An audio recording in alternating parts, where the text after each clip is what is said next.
Seguimos en la cuarta edición del Health Leadership Forum, organizado por El Cronista y la revista Apertura. Yo soy Florencia Lendoiro, soy subeditora de la sección negocios del Cronista y me toca hoy acompañarlos en este panel que seguramente va a ser muy interesante porque vamos a hablar sobre vacunas, que es el tema que nos interesa a todos. Voy a estar acompañada por dos infectólogos muy importantes que nos van a contar lo que pasa el día a día, ¿no? Algunas cosas que se nos pierden a todos los demás. Estoy hablando de Daniel Priluca, que es médico infectólogo del Sanatorio Tamendi, y Ricardo Teijeiro, que también es médico infectólogo del Pirovano. Hola a los dos, gracias por acompañarnos en este momento.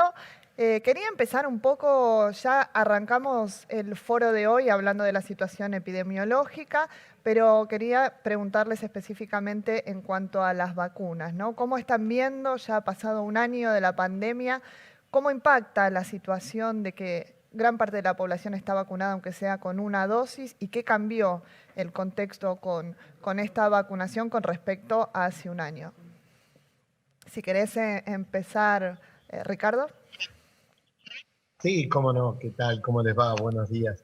Bueno, ya tenemos un año y medio de pandemia, Claro. pensemos que empezó por allá por diciembre en Europa y acá comenzando para marzo, pero lo que no tenemos es ni un año desde que se inició la vacuna es muy joven y habiendo visto realmente lo que se desarrolló con las distintas plataformas de vacuna y lo que se ha logrado en el mundo, el avance de la investigación y de todo lo que hemos podido ver es fundamental. Y la vacunación es la manera que podemos contener la circulación del virus, pero por sobre todas las cosas, la manera de que no tengamos pacientes que puedan tener una morbilidad, una mortalidad alta.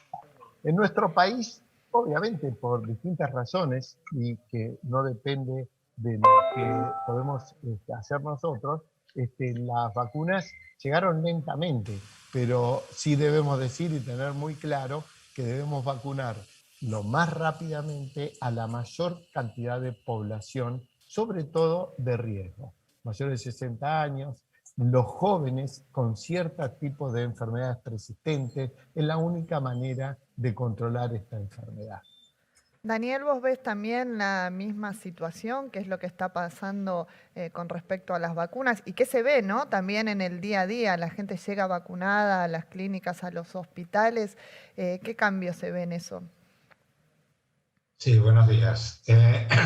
Obviamente, como era de esperar, vamos a coincidir en mucho con Ricardo y creo que, aunque no sea la pregunta exacta, hay una cosa que planteó rápidamente Ricardo, que es la maravilla científica de que a los 6, 8 meses del inicio de una pandemia tengamos 4, 6, 8, 10 vacunas en estudios avanzados que ya ahora se están utilizando y que han demostrado en todo el mundo que son seguras y eficaces. Seguras quiere decir que no producen eventos adversos importantes y son eficaces porque aquellos países que alcanzaron altas tasas de vacunación realmente tuvieron reducciones importantes en su mortalidad, en la cantidad de enfermos y en la cantidad de casos. Que por supuesto que no es una situación definitiva, pero ese es el gran avance. Y lo que nosotros vemos en la vida diaria y en la práctica diaria, tanto en el hospital como en el sanatorio, es que en el último tiempo, coincidiendo con la aceleración del plan de vacunación y esta decisión que tomó tanto el Ministerio de Salud de la Nación como todas las jurisdicciones de apurar el uso de una sola dosis para tener mucho más gente vacunada, coincidió con el descenso del número de los casos.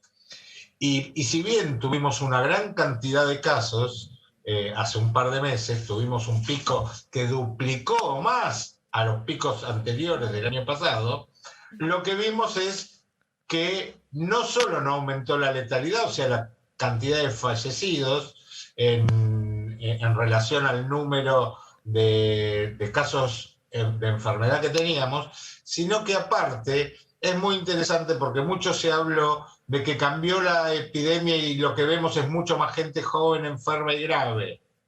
Objetivamente es así, en los números, Pero si ustedes comparan las tasas de letalidad, y están disponibles en las páginas de cualquier ministerio, tanto en Ciudad de Buenos Aires como de Nación, las tasas de letalidad por grupo etario no subieron en esos. Si uno compara un año atrás, julio del año pasado, con julio de este año, incluso bajó. Y en los grupos de gente más grande, que es donde más pegó la epidemia, incluso bajó un poco la tasa de letalidad. O sea, tuvimos menos casos proporcionales y menos tasa de letalidad. O sea, tenemos vacunas seguras, eficaces y por suerte estamos acelerando mucho el ritmo de vacunación.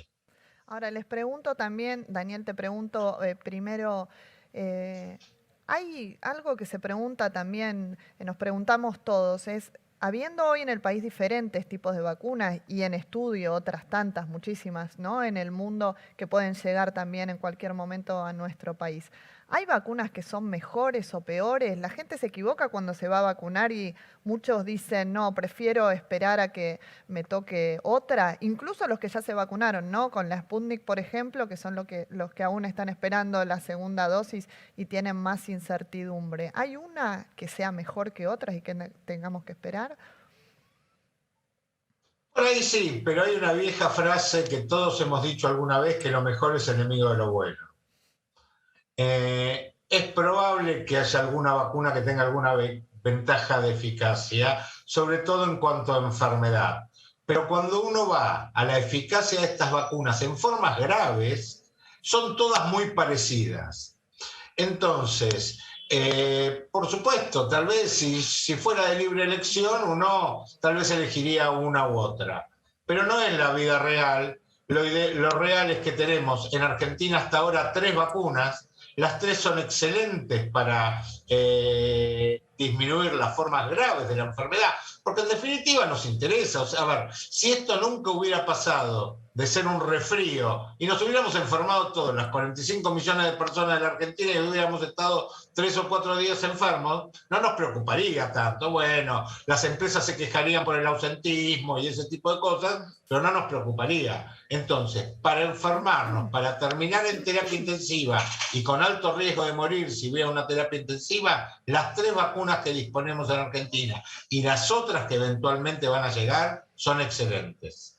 Muy bien, Ricardo, me imagino que coincidís en esto y también deben recomendar cuando la gente va a vacunarse o cuando va al hospital, a aquellos que todavía no lo hicieron, que se vacunen. ¿Es así? ¿Coincidís en que todas las vacunas es mejor dárselas, digamos, que esperar a la próxima que no se sabe cuánto puede llegar? Coincido, pero te voy a decir que sí hay una vacuna que es la mejor de todas, que es la que te ofrecen. Claro. La que te ofrecen es la que tenés que aceptar y aplicar, porque eso es lo que te va a permitir estar tranquilo. Y si bien podés, como decía Daniel, tener contacto con el virus y tener alguna enfermedad leve, pero te va a dejar tranquilo para no tener formas graves de enfermedad y para no terminar quizás internado en una terapia intensiva. La única manera de contener las enfermedades, y esto está demostrado con cualquier otra enfermedad, llama sarampión, polio, lo que vos quieras, la única manera de contener las enfermedades es con la vacunación.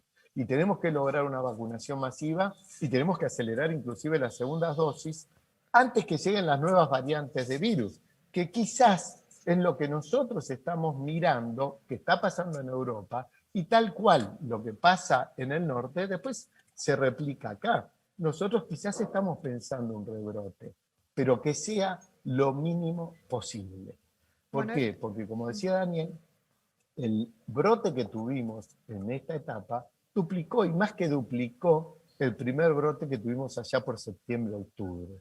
No nos podemos permitir que tengamos un brote tan importante, teniendo la vacunación. Hay que acelerar la vacunación, hay que vacunar los 7 días de la semana, la mayor cantidad de tiempo posible. Muy bien, hablabas de la próxima ola, ¿no? Y de una especie de ventaja que tenemos, que es ver la película cuando ya empezó, ¿no? Cuando vemos lo que sucede en la otra mitad del mundo y podemos prepararnos de alguna manera. Cuéntenos cómo estamos preparados en ese sentido, con todas estas variantes que escuchamos que están viniendo, algunas que ya están en nuestro país. ¿Cómo estamos en relación con las vacunas? ¿Las vacunas que ya tenemos dadas a la mayoría de la población nos protegen contra esas nuevas cepas? Bueno, vos fíjate que lo que está pasando en el mundo, ¿no? Miremos lo que pasa en Reino Unido, inclusive lo que pasó en Israel después de la vacunación. Tuvieron un pico importante. Vos fíjate, Reino Unido había llegado a tener menos de 1.000 casos después de haber tenido 60.000 casos por día y hoy está en 30.000 casos.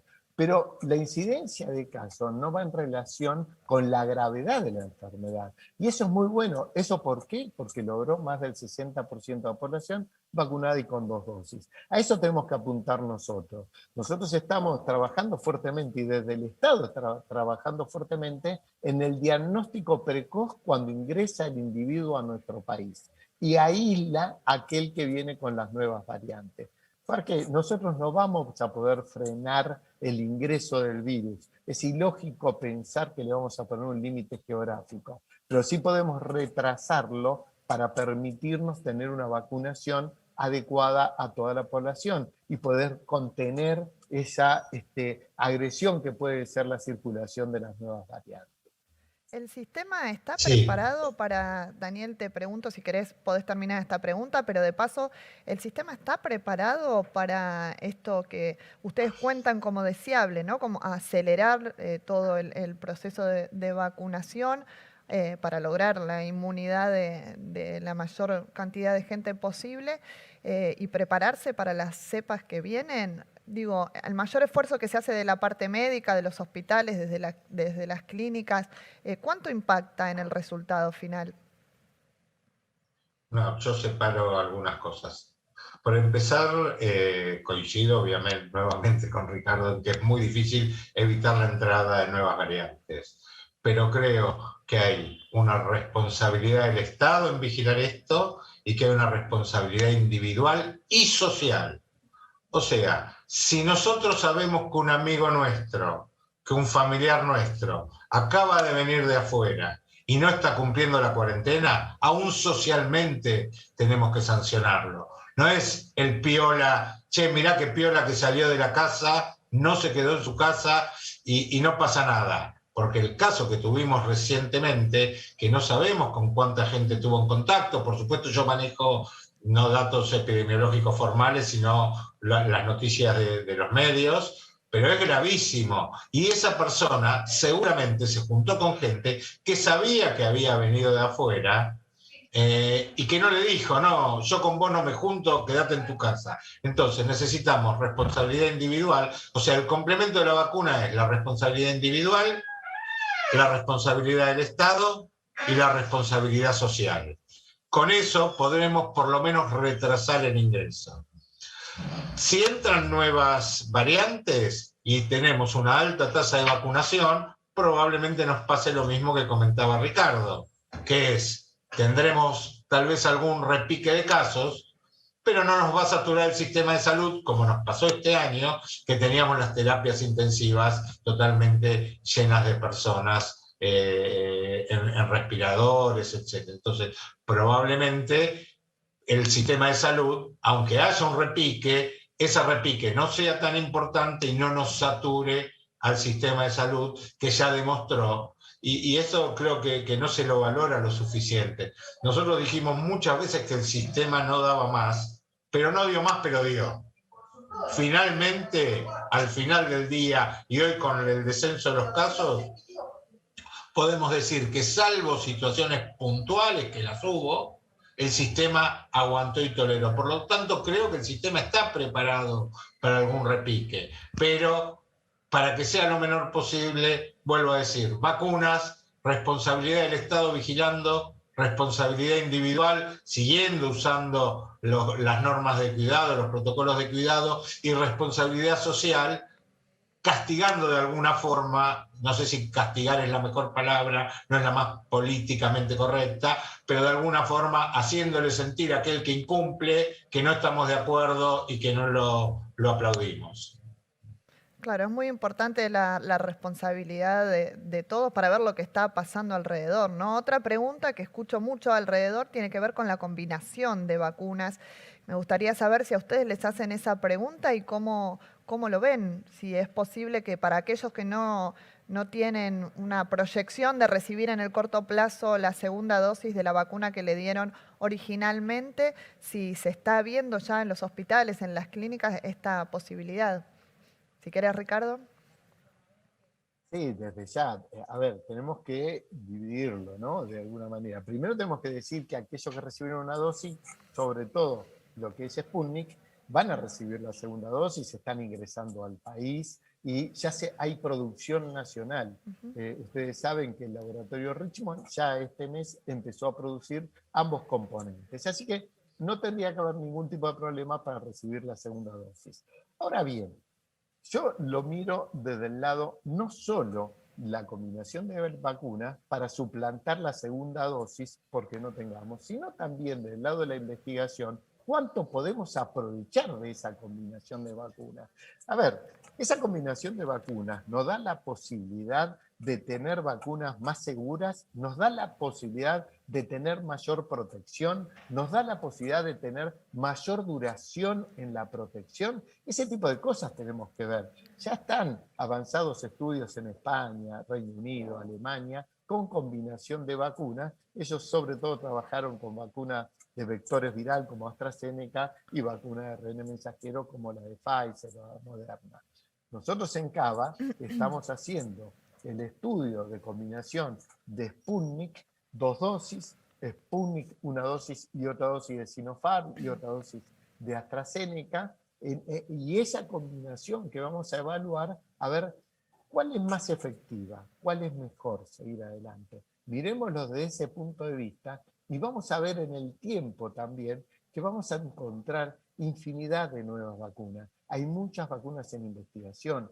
Hay vacunas que se están investigando, como el laboratorio Medicago, que es un laboratorio canadiense, con la modificación del ARN en las plantas. Ustedes fíjense hasta dónde llegamos en la investigación. Esto es maravilloso. Ahora, en este tipo de combinación de vacunas tenemos que sacar el mayor aprovechamiento posible. Seguro. No, coincido y la verdad que yo trabajo tanto en hospital público como en algún sector social un poco más pudiente y la pregunta de la combinación es de todos los días y es un bombardeo de un montón de gente que de hecho viaja o puede viajar y quiere aplicarse o quiere combinar. La verdad que hay que tener en cuenta, lo primero que hay que tener en cuenta es que, bueno, uno no puede extrapolar. Sabemos lo que pasó porque hay datos suficientes, como dijo Ricardo, con un vector viral como es AstraZeneca, combinando con específicamente vacunas de Pfizer de ARN mensajero. Otras combinaciones recién se están empezando a hacer los estudios y la posibilidad de combinar es infinita. Si ya tenemos 8 o 10 vacunas en el mercado y las combinamos, imaginémonos que hay decenas de combinaciones. Entonces uno no puede extrapolar conclusiones porque por ahí va a llegar el día que se haga algún estudio que una combinación determinada tal vez sea menos efectiva que incluso esperar un poco más la segunda dosis de aquella que corresponde, que en nuestro caso particular, como decía Ricardo, es Sputnik. Y eso, entonces, no nos tenemos que apurar, tenemos que entender que los mecanismos inmunológicos son bastante complejos, que esto que se dice de cuánto duran las vacunas, bueno, se sabe, o sea, en Argentina el principal problema es Sputnik, lo tenemos todos claros, es un poco lenta la producción del segundo componente, si bien ahora tanto lo que produjo Richmond como lo que está llegando, estamos hablando de más de 1 millón de dosis, con lo cual más de 1 millón de personas próximamente podrían recibir sus segundas dosis, lo cual no es poco, pero estas cifras, cuando se dice 2 meses, 3 meses, a ver, no es que una persona hasta el día 90 está perfectamente protegida y al día 91, si pasa un virus cerca, se va a morir. La inmunidad tiene una capacidad de respuesta y de reconocimiento y de memoria inmunológica que hace que esa pérdida pueda llevar incluso años. Muchas veces nosotros tuvimos un gran maestro, todos los infectólogos, que era Paco Maglio, que Paco siempre decía que él nunca había visto un tétanos en un hombre que haya hecho la conscripción, porque en la conscripción todos recibían la vacuna antitetánica. Y si bien no había hecho los refuerzos suficientes, él decía que ese incluso complemento de la vacunación que había recibido en su infancia era suficiente para protegerlo.